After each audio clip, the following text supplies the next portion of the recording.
Hello guys, most welcome to our YouTube channel polytechnic Gurukul में आप लोगों का स्वागत है। आज आप लोगों के सामने पाचन तंत्र के एक न्यू टॉपिक अग्नाशय के बारे में अध्ययन करने वाले हैं, जिसको इंग्लिश में पैंक्रियाज कहते हैं। चलो दोस्तों, शुरू करते हैं पैंक्रियाज के बारे में। पैंक्रियाज क्या है, अग्नाशय क्या है हिंदी में। अग्नाशय या पैंक्रियाज शरीर की सबसे बड़ी ग्रंथि होती है। क्या है ये? ग्रंथि है। ठीक है दोस्तों, कोई पूछे क्या है बता देना, ग्रंथि है। इसका वजन कितना होता है? 60 से 90 ग्राम होता है। कितना होता है? 60 से 90 ग्राम के बीच होता है। यह एकमात्र शरीर में पाए जाने वाला मिश्रित ग्रंथि या मिक्स्ड ग्लैंड होता है।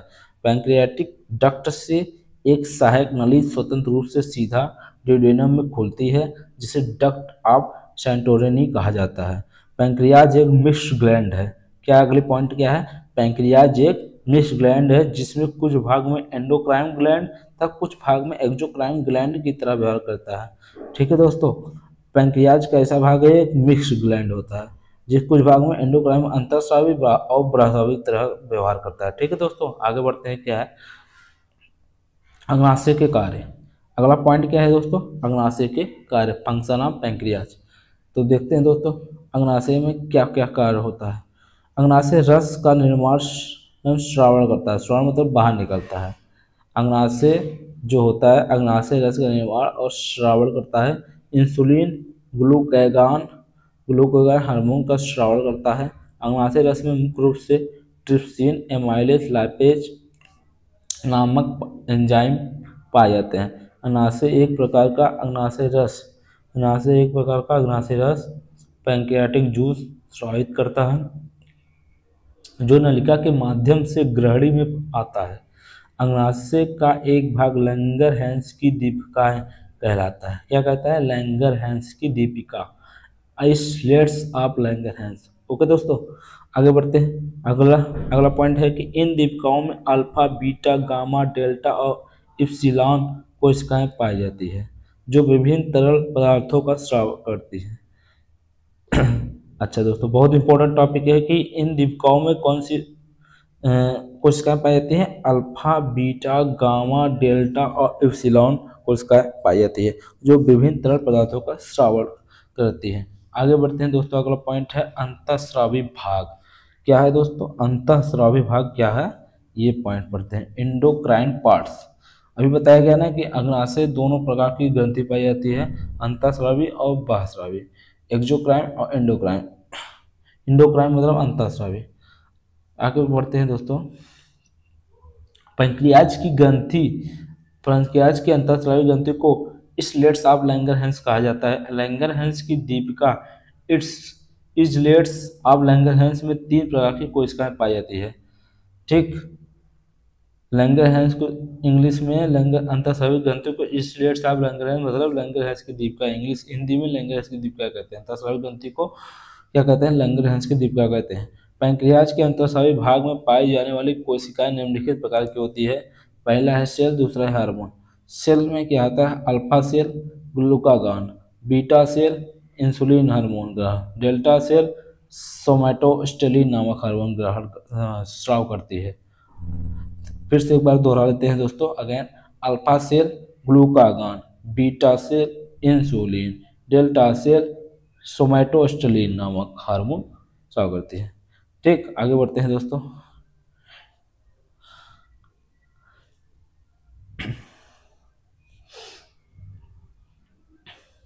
एंडोक्राइन पार्ट के द्वारा बनाए गए हार्मोन से रक्त के ग्लूकोज लेवल को नियंत्रित किया जाता है। एंडोक्राइन पार्ट के द्वारा एंडोक्राइन मतलब अंतःस्रावी जो पार्ट होता है, इनके द्वारा बनाए गए हार्मोन से रक्त के ग्लूकोज को नियंत्रित किया जाता है। क्या किया जाता है? रक्त के ग्लूकोज को नियंत्रित किया जाता है। यह एक समान वयस्क मनुष्य में ग्लूकोज की मात्रा 80 से 120 मिलीग्राम 100 ml ब्लड होती है। 80 से 120 मिलीग्राम प्रति 100 ml ब्लड होता है। 100 ml में 80 से 120 मिलीग्राम क्या होता है? ग्लूकोज की मात्रा पाते हैं। भोजन करने के कारण जब रक्त में ग्लूकोज की मात्रा समान से ऊपर चली जाती है, तो बीटा सेल द्वारा निर्मित इंसुलिन हार्मोन द्वारा ग्लूकोज की अतिरिक्त मात्रा को ग्लाइकोजन में परिवर्तित किया जाता है और यह ग्लाइकोजन लीवर में जमा हो जाता है, जिसके कारण रक्त में ग्लूकोज की मात्रा समान हो जाती है। यह ग्लाइकोजेनेसिस क्रिया कहलाती है। क्या कहलाती है? ग्लाइकोजेनेसिस क्रिया। ठीक, ग्लाइकोजेनेसिस क्रिया क्या होता है एक बार दोबारा देखते हैं। भोजन करने के कारण जब रक्त में ग्लूकोज की मात्रा समान से ऊपर चली जाती है तो बीटा सेल द्वारा निर्मित इंसुलिन हार्मोन द्वारा ग्लूकोज की अतिरिक्त मात्रा को ग्लाइकोजन में परिवर्तित किया जाता है और यह ग्लाइकोजन लीवर में जमा हो जाता है। ठीक, जिसके कारण रक्त में ग्लूकोज की मात्रा क्या हो जाती है? समान हो जाती है और यह ग्लाइकोजेनेसिस क्रिया कहलाती है। ठीक है दोस्तों, आगे बढ़ते हैं। क्या है, कभी कभी भोजन की कमी के कारण ब्लड में ग्लूकोज की मात्रा समान से कम हो जाती है, तब अल्फा सेल द्वारा निर्मित ग्लूकागॉन हार्मोन ग्लाइकोजन को ग्लूकोज में परिवर्तित करता है, जिससे रक्त में ग्लूकोज की मात्रा समान हो जाती है। यह क्रिया ग्लाइकोजेनेसिस टूटना कहलाता है। आगे क्या है, ये समीकरण बहुत इंपॉर्टेंट है। ग्लूकोज को इंसुलिन हार्मोन द्वारा ग्लाइकोजन में टूटता है।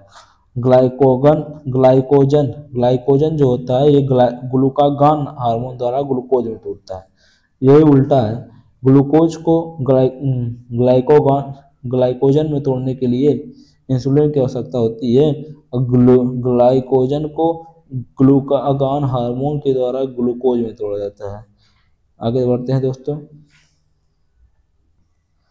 डेल्टा सेल द्वारा निर्मित सोमैटोस्टेलिन हार्मोन इंसुलिन तथा ग्लूकागॉन की मात्रा तथा कार्यों को नियंत्रित करता है।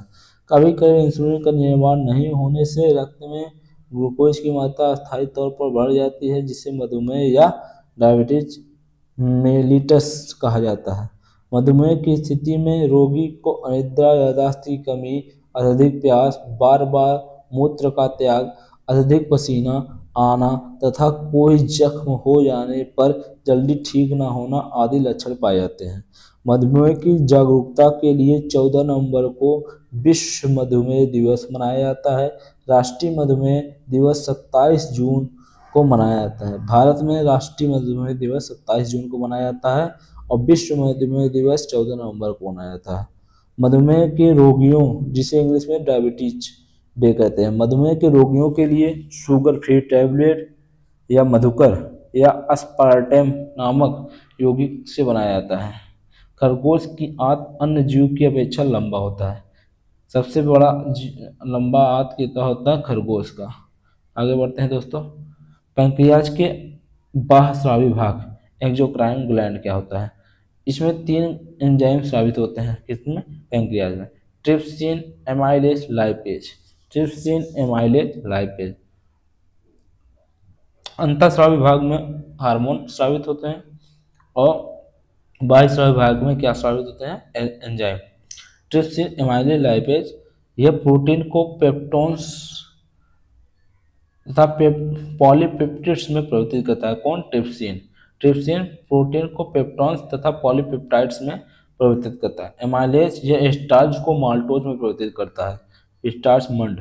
लाइपेज यह फैट को फैटी एसिड तथा ग्लिसरॉल में परिवर्तित करता है। फैट को फैटी एसिड तथा ग्लिसरॉल में परिवर्तित कौन करता है? लाइपेज। आगे बढ़ते हैं दोस्तों। संतुलित आहार क्या है? Balance diet. संतुलित आहार में भोजन के सभी पोषक तत्व शामिल होते हैं तथा शरीर के लिए दैनिक कार्यों के करने के लिए ऊर्जा की आपूर्ति होती है। साथ ही कुछ ऊर्जा भविष्य के लिए संचित हो जाती है। व्यक्ति के लिए दैनिक ऊर्जा उम्र, लिंग, कार्य का स्वभाव या प्रकृति तथा भौगोलिक स्थिति पर निर्भर करती है। मानसिक कार्य करने वाले व्यक्ति के लिए प्रतिदिन 2200 से 3300 कैलोरीज ऊर्जा की आवश्यकता होती है, जबकि शारीरिक कार्य करने वाले व्यक्ति के लिए 3000 से 4000 कैलोरी ऊर्जा की आवश्यकता होती है। ठीक, आगे बढ़ते हैं। तो रफेज। रफेज क्या है? भोजन में शामिल वैसे अवयव जो रेशेदार फाइबर होते हैं उन्हें रफेज कहा जाता है। रफेज के द्वारा जल को अवशोषित किया जाता है तथा आहार नली फूड पाइप की सफाई की जाती है। ओके दोस्तों, रफेज में पादप कोशिकाओं के सेल वॉल शामिल होते हैं, जिससे सेलुलोज से निर्मित होते हैं, जो सेलुलोज से निर्मित होते हैं। भोजन में सलाद रफेज के रूप में मौजूद होता है, इसलिए कहा जाता है दोस्तों हमें अपने भोजन में सलाद जरूर खाना चाहिए, भोजन में सलाद लेना चाहिए और खाना चाहिए। ठीक है दोस्तों, जिससे हमें जल का अवशोषित हो और आहार नली की सफाई होती रहती है। किसके द्वारा? रफेज के द्वारा। ठीक, भोजन में सलाद जो होता है वो रफेज के रूप में मौजूद होता है। आगे देखते हैं दोस्तों, जुगाली करने वाले पशुओं में पोषक की प्रक्रिया का क्रम क्या है? ये क्वेश्चन कहीं कहीं एग्जामों में पूछा गया है दोस्तों, बहुत इंपॉर्टेंट है। पहले वो क्या करते हैं? निगलते हैं। क्या करते हैं? भोजन को निगलते हैं। फिर आंशिक पाचन, मतलब थोड़ा पाचन करते हैं। फिर उसके बाद जुगाली करते हैं। फिर उसका पूर्ण पाचन कर लेते हैं। क्या है दोस्तों? क्या ये 4 फंडामेंटल है इसका? नुगलना, आंशिक पाचन, जुगाली करना, फिर पूर्ण पाचन। ठीक है दोस्तों।